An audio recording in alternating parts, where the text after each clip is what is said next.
Well, I have got some news for you guys. Haiden Deegan got his bike claimed at Loretta Lynn's. What that means is there's a rule in the AMA rule book that you can basically buy a competitor's bike in your class, and the price point is I think 1.5 to either 1.5 to or 2.0 of MSRP. In this case, it was $17,000 to buy Haiden Deegan's Factory Star Racing race bike. And there's no possible way that you could ever purchase that bike, one, or build a bike comparable for that price. So it's actually a smart thing. Is like, hey, if you want a factory bike, go to Loretta's if you're racing there, or one of these amateur nationals, buy the bike. Okay, so here's where it gets kind of crazy. Is I actually worked with the kid that claimed the bike, and I've got some inside intel on kind of the story of how it went. So the bike gets claimed. Obviously, people are a little up in arms about it. The AMA says, okay, we are going to go through with it. This is our rule. We have to stand by our rules. And so they start going through the process of getting the bike, keeping it away from the Deegans, which throws red flags, right? They can't wash their bike. They can't prep their bike. They can't do all these things because the bike can't be manipulated. It can't be, people could go take the motor out, take the suspension out, or things that they don't want people to see. They can get rid of it. So the bike has to be basically impounded. And this is before his last moto. In the Deegan's defense, this, at least rumor is this is going to be his last year. He had championships on the line.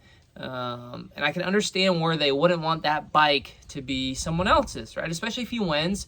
It could be a sentimental piece that hangs in the house of his last Loretta Lynn's championship, amongst other things, right? Like it's their bike. They've spent a lot of time testing and things like that. Well, it's Star's bike, but you guys know what I mean. Is like they're rightful in the fact of like they don't want their bike to go to someone else. But rules are rules, and that's why a lot of these factory manufacturers don't put all of the fancy parts because they know that their bike could get claimed. And in this case, it did. However, there's a catch. First off, from what I hear, speculation, I'm sure I'll be checked on this. Leave in the comment if you know any more. The kid who claimed the bike, Brian Deegan, and Tim Cotter, the race promoter, were all in one room, and the kid who claimed the bike, his name's Brendan, was being grilled by those two on why are you claiming my son's bike. I even heard quote unquote, why are you trying to defame my son? Again, Brian's upset, rightfully so, whatever. Let's move past that, right? You've got a race promoter that isn't the AMA, and then you've got the dad of the bike that doesn't, dictate the rules of the AMA, trying to manipulate and or pressure this kid into saying some reason that he's claiming the bike that may or may not be truthful, right? Okay, so move past that. We know the AMA makes a decision. This is speculation, guys. Here we go. Goes even deeper into it. Brendan's trainer is upset. Sitting with a Yamaha guy. Yamaha's come to the trainer and I think trying to manipulate, hey, we don't want this bike claimed. So Brendan's trainer, Matt Walker's upset at everyone involved, right? I heard yelling in the pits and not great words being, pushed back and forth between the two groups. Okay, whatever, not great, but it's racing, whatever. Things are heated, yada, yada, yada. It goes a step further, okay? Speculation again. I'm sure I'll be corrected on this. I've got pretty good resources here. The guy who sponsors X-Rider owns a Yamaha dealership.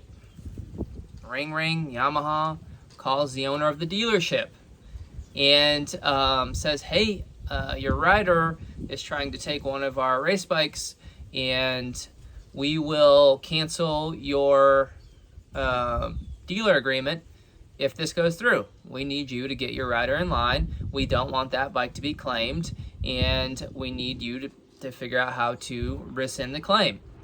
And so the owner of the dealership, the sponsor of X-Rider, gets a hold of the dad and the rider and says, hey, you guys can't do this. It's coming back on me. I help you guys out. What are you doing? Like, why are you doing this? And again, the rider says, I just want a factory bike. This is the cheapest way to get it. I want to know if I'm faster, blah, blah, blah. My question to you guys is, who do you think's in the right here? Like, do you think that it's right that Yamaha can put the pressure on these guys and basically pressure them into like not wanting to do it and or pull strings, take things away from people, make threats, things like that? Again, speculation. And so my thought is, if it's an AMA rule and someone comes with the cash and they come at the right time and they do the right thing, it's an AMA rule. It's like, okay, can the kid cut the track and, you know, Yamaha make a couple calls and get the penalty removed? Or can Deegan jump the gate and Yamaha makes a couple calls and he doesn't get penalized for that? I don't think so. That's probably not going to happen. So in this scenario, it's like Yamaha's put the heat on to basically force these guys into not claiming the bike. And from what I hear, at the end, they're all pulled into an office, and Yamaha's negotiating now with the parents on what Yamaha will do for the parents, i.e. giving them stuff, free parts, trips to ride the other factory bikes or whatever, for them to not claim this motorcycle. So a couple things come up there. One, I could see it from both sides. I could see where Brian would be upset, Haiden would be upset. We're trying to win championships here. We're trying to get through this race. We're trying to stay focused. We're trying to do the best we can, right? I can see it from that side. Now, on the other side, there's an AMA rule that has to be upheld, right? And I can see it from the side of the family who claimed the bike, where it's like, no, we brought the money. We plan to do this. This is what we want to do. Why are we being pressured into not doing that? And so there's two sides to it. And I'm curious what you guys think. Do you think that, you know, this family should be pressured into and or not able to do what they came there to do? Do you think it's right for Yamaha to be putting the strong arm on people because they are supportive and they're sponsors and they're a big company, they've got some money, they got attorneys, they got all the things that they need? Do you think it's rightful for Brian Deegan to be upset at the kid? And this is all speculation. I'm fans of the Deegans. I always have been. Ever since he was on 65s doing backflips, I've always kept up with their journey. I think they're great people. But in the heat of the moment, like I've said a million times, racing can bring really negative things out of people. And the competition and the ego can breed really negative things. And I think in this moment, probably everyone involved have a moment where they're like not super proud of it. So anyways, leave in the comments below what you think about Deegan's bike being claimed and then unclaimed. If you think it's rightful, if you think anyone's in the right or wrong, I'd like to know.